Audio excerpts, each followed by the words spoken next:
How many servitors is too many, and what happens when we create a servitor to our own energy? How much energy does a servitor actually require? How much does it take? Very important questions to ask before going down the road of servitor creation. So let's have a look at that. But first, the intro.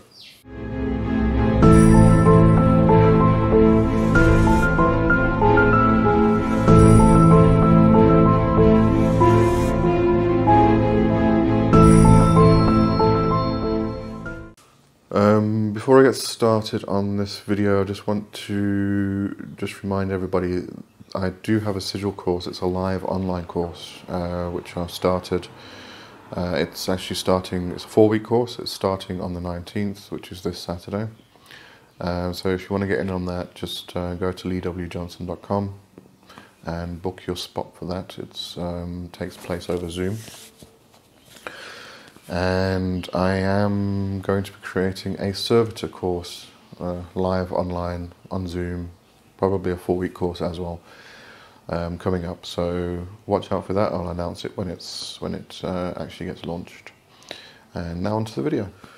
So when it comes to servitor creation, there's a lot of questions regarding energy, use of personal energy, and not just the creation of the servitor, but feeding it over a long period of time. Because a lot of servitors that you create are going to be around for a long period of time. Some of them could last for the rest of your lifetime. Now, I have created 2 videos prior to this one about servitors, and the one was from a Kabbalistic method or Kabbalistic point of view. The other one was from Chaos Magic. And it also, the Chaos Magic one actually focused a lot on servitor creation from the ideology of demonolatry. And in that one, I did mention that you should only create 1, maybe 2 servitors that are active at any one given time. And the reason for that was the amount of personal energy that they take. Now, in that format, you do use your own personal energy, your own chi. Whereas in the Kabbalistic method, you would actually use one of the elements, or 2 of the elements maybe. And through the use of the actual elements, you're not using your own personal power, and therefore it doesn't drain you. So this is why I mentioned in the Chaos Magic Servitor video that you should only make 1 or 2. Now, a lot of people will argue this, and quite frankly, I do myself, which sounds a bit like a contradiction, but I'll get to that. Actually, let's get to that right now. The reason it sounds like a contradiction, and the reason I actually say that, is in that video, I was sort of directing people towards a certain goal, a way to actually create a servitor, but also not to be detrimental to your own health. As you go more and more into servitor creation, you'll find that you should start questioning things about the energy, about where it comes from, how the servitor's fed, how much energy the servitor actually needs. A lot of people will say that the servitor needs very little energy. I was reading Damon Brand's book, and he actually says that all the servitor needs in order to feed is just, like, for instance, if the servitor is created to bring in sales, each sale that you make, they feed on the energy created from the success of that sale, which is actually quite a small amount. Now, other people will say that you actually have to feed them once a week from energy which is generated within yourself, or energy that you pull in from the elements, energy that you pull in from other places. There's lots of different ways you can actually build up the energy and actually feed the servitor. But that kind of approach gives a lot more energy to the servitor. So how much energy is enough? I don't think anybody can really agree on this. But what I do want to mention is the use of personal power, the use of personal energy or your own chi in creation and the feeding of the servitor. And in a lot of magical rituals and a lot of magical practices and acts, we do expend a lot of energy, especially with servitors. So in the creation process, we do expend a lot of our own energy, in which case it usually leaves us feeling drained afterwards. Now, obviously we're going to regain that energy over 2-3 days, maybe a week, depending on how much energy you actually expended.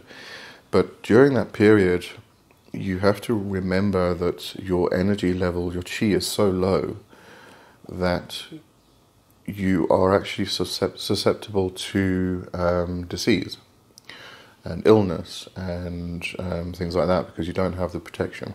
With chi, what happens is it builds up, and you can push it to the skin, and it's sort of an energy layer that is just above the skin. It's called guardian chi. So this layer above your skin is what actually protects you from outside influences, disease, viruses, things like that. Now, if you completely drain that, then you're going to be a lot more susceptible to these diseases, and therefore it can be detrimental to your health. So if you do have a very weak immune system, then I would definitely advise you to be very careful with the approach that you're going to take. This all, again, boils down to your own personal approach. You've got to develop your own personal approach. And when you actually are developing these systems, these methods that are personal to you, you've got to use your imagination and think about it. Educate yourself about what could happen or what might happen if you do X, Y, Z. But you've definitely got to educate yourself. For instance, again, coming back to the Damon Brand book, he mentions that he actually houses the servitors in parts of his body.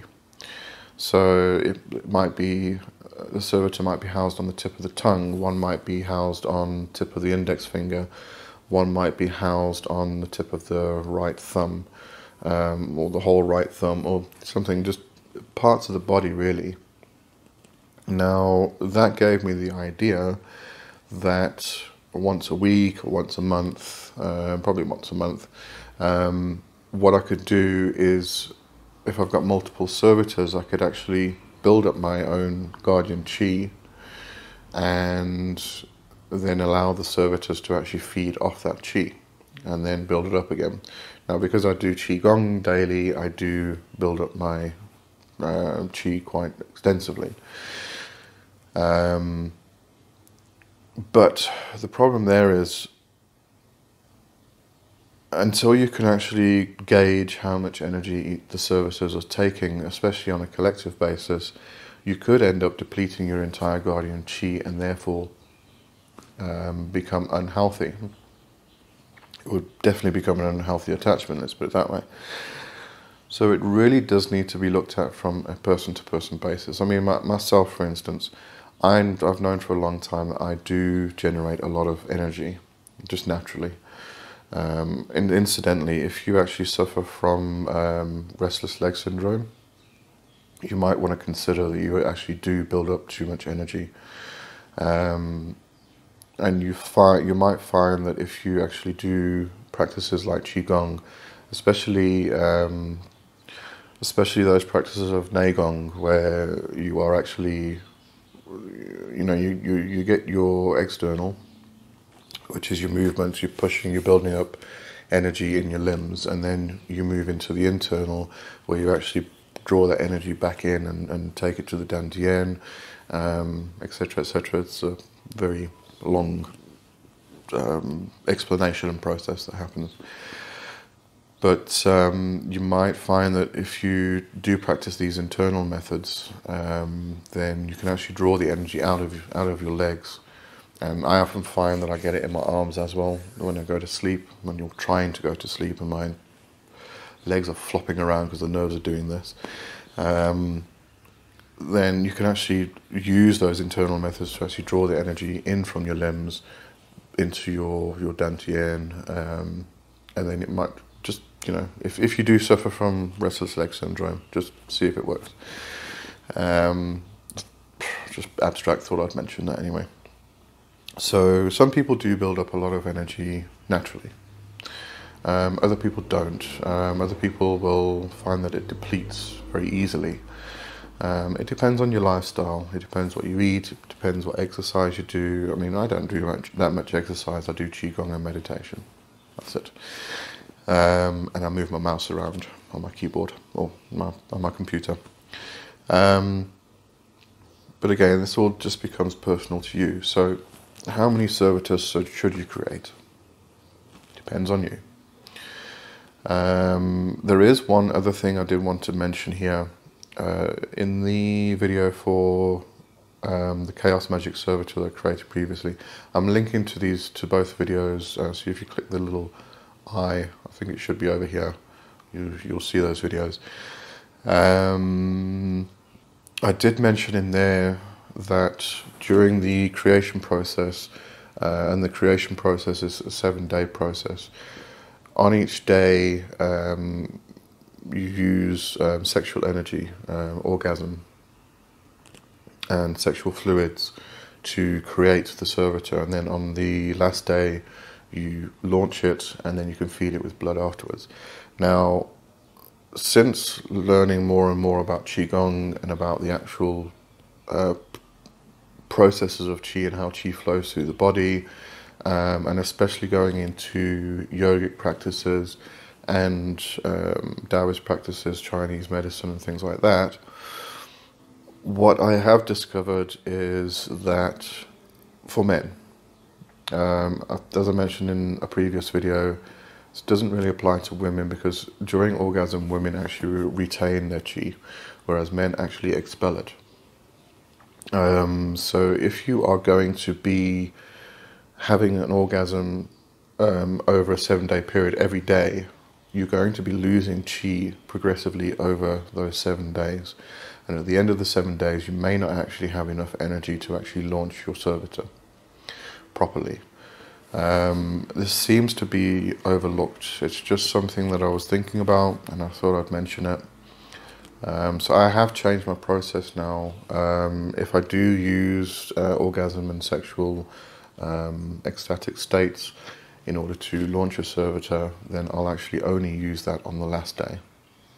And during the 7 days prior to that, I will actually build up the energy so that it can be released on the last day. So just something to bear in mind. As I say, when it comes to magic, there's no right or wrong. Well, I guess there is a right or wrong. I mean, you can do something wrong and it can go completely haywire. But what I mean by that is that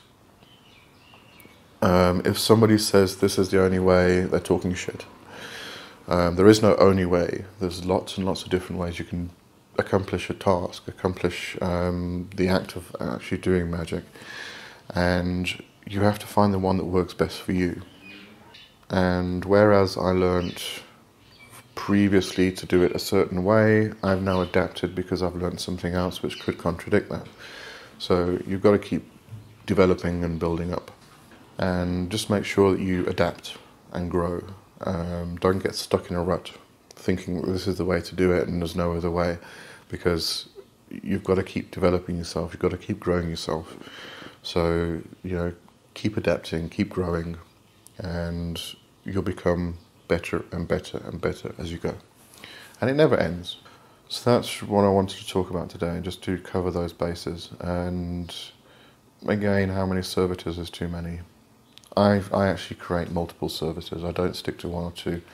But then I do use the Kabbalistic method, where I actually a combination of both really. But I do use some of my own personal energy, my own personal power. I use ecstatic states, but I also use the elements for feeding, for creation, for the whole process. So I do use a combination of everything. And so that's it. Go forth and create servitors. Cheers.